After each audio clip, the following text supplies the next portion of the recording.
اللہ پاک کی خوبصورت صفت ہے کہ جب ہم غفلتوں کے ٹوکرے اٹھا کر اس کے در پر جاتے ہیں تو وہ ہمیں رد نہیں کرتا، ٹھکرا نہیں دیتا، پچھلی توبہ یاد نہیں کرواتا، بھگا نہیں دیتا۔ وہ تو دل کو دیکھتا ہے، نیتوں کو دیکھتا ہے، ندامت کو دیکھتا ہے، اور بندگی کو بھی دل میں سکون عطا کرتا ہے اور معاملہ ٹھیک کر دیتا ہے۔ اللہ کو چھوڑ دو گے تو کوئی چیز ہاتھ نہیں آئے گی۔ جہاں اتنا صبر کیا ہے وہاں تھوڑا صبر اور سہی، پھر دیکھو جو اب تک تمہارے نصیب کا حصہ نہیں تھا وہ بھی تم تک پہنچا دیا جائے گا۔ غم نہ کرو، اللہ تمہارے ساتھ ہے۔ ایک ہار پہ ہر اس فتح کو بھول گئے ہو جس سے اللہ نے تمہیں ہمکنار کیا ہے۔ اس کی رحمتوں کو یاد کرو اور ذہن نشین کر لو کہ تمہارا رب ہر شے پہ کامل ہے۔ اس لیے دوستو، کبھی بھی دعا کرنا مت چھوڑنا، خاص طور پہ تب جب دعا کرنے کی کوئی وجہ نظر نہ آئے۔ اس کو آواز دینا اور یہ بتانا کہ تم اب بھی مایوس نہیں ہو، کہ تمہیں اب بھی اس کے معجزوں کا انتظار ہے، کہ تم نے اب بھی نصیب سے ہار نہیں مانی۔ جو اللہ سے رابطہ نہیں توڑتے، اللہ بھی پھر ان سے وابستہ رابطوں کو ٹوٹنے نہیں دیتا۔ وہ جانتا ہے تم پر کیا کیفیت گزر رہی ہے، وہ جلد ہی ایسی مدد بھیج دے گا کہ تم مطمئن ہو جاؤ گے، تم مکمل راضی ہو جاؤ گے۔ یاد رکھو دوستو، دعائیں تو چاند کو بھی 2 ٹکڑوں میں تقسیم کر دیتی ہیں۔ ان کی طاقت کے سامنے تمہاری یہ چھوٹی سی خواہش بہت بے معنی ہے۔ جب تم سجدہ کرتے ہو تو محبت کا حق ادا کرتے ہو، اور جب دعا کے لیے ہاتھ اٹھاتے ہو تو یقین کا حق ادا کرتے ہو، اور محبت کا تو یقین کے بغیر کوئی وجود نہیں۔ جس نماز میں دعا شامل نہ ہو وہ نماز ہمیشہ ادھوری رہتی ہے۔ تو پھر نمازیں ادھوری رکھ کر خواہشوں کے مکمل ہونے کی طلب کیسی، آرزو کیسی، جستجو کیسی؟ اور یاد رکھو، اس کی رضا میں تمہاری خیر ہے، تمہاری خیر اس کی کن سے ہے، اس کی کن اس کی حکمت سے ہے، اور اس کی حکمت میں ہی اس کی محبت ہے۔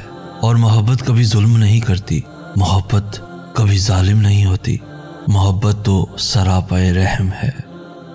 اللہ تعالیٰ حساب رکھتا ہے ہر اس بات کا جس پر تم نے دکھتے دل کے ساتھ صبر کر لیا تھا، جب تم نے نم آنکھوں کے ساتھ بھی ہنسنا نہیں چھوڑا تھا، جب اچانک لیٹے لیٹے ماضی کی تلخ یاد نے دل اور دماغ بوجھل کر دیے تھے اور تم نے بے چین ہو کر کروٹ بدل لی تھی، جب رات کو سوتے ہوئے آنسو تمہاری آنکھوں سے بہہ رہے تھے اور تم انجان تھے مگر اللہ بے خبر نہیں تھا، جب کسی کے سخت جملوں نے تمہارے دل کے ٹکڑے ٹکڑے کر دیے تھے، جب تمہیں کوئی زندگی کے سفر میں ساتھ نبھاتے ہوئے اچانک چھوڑ کے چلا گیا تھا، جب تم سب کے ہوتے ہوئے اکیلے رہ گئے تھے، جب تمہارا کوئی بھی اپنا نہیں تھا، جب تم اکیلے رہ گئے تھے، جب تمہارے اپنے بھی تم سے منہ موڑ گئے تھے، تم سب کے ہوتے ہوئے بھی تنہا ہو چکے تھے اور تم مسکرا کر سہ گئے تھے۔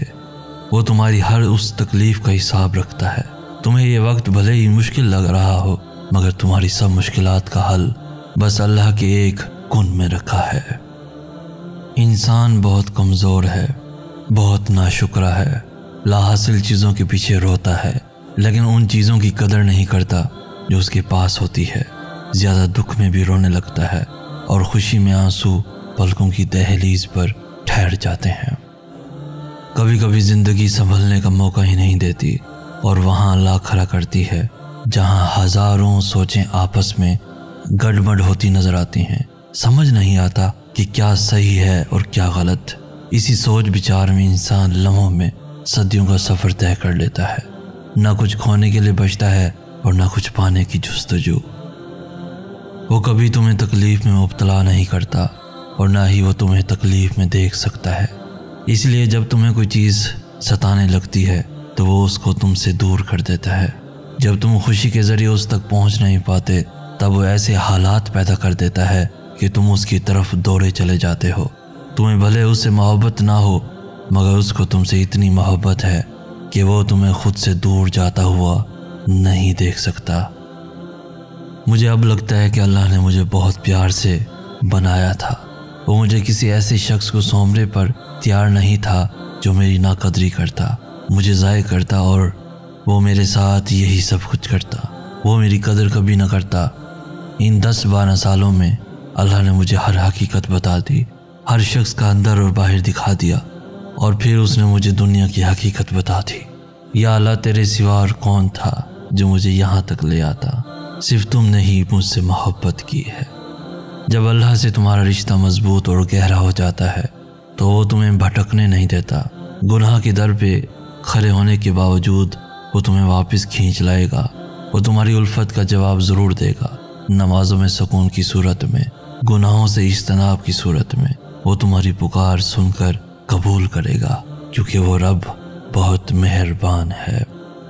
آئے میرے رب، میرے دل سے ہر اس چیز کی محبت مٹا دے جسے تو پسند نہیں کرتا۔ اللہ سے ایسے بات کیا کرو جیسے وہ تمہارا سب سے اچھا دوست ہے۔ اس کو اپنی باتیں ایسے سنایا کرو جیسے وہ تمہارے ساتھ بیٹھا ہے۔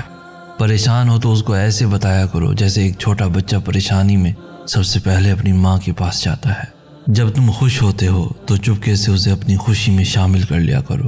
جب اس سے دعا مانگو تو کسی انجان کی طرح نہیں، بلکہ لاڈ سے، جسے تم کسی روٹھے کو مناتے ہو۔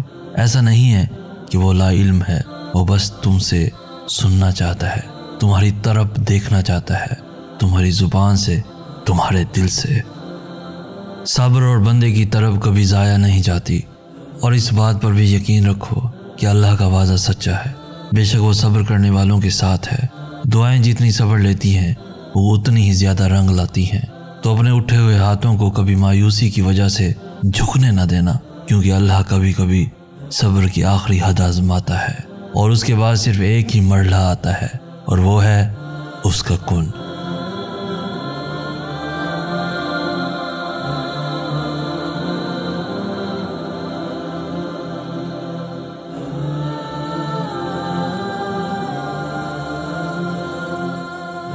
تو دوستو، آج کی ویڈیو آپ کو کیسی لگی؟ اس ویڈیو کو لائک کر کے ہماری حوصلہ افزائی بھی لازمی کر دیجئے۔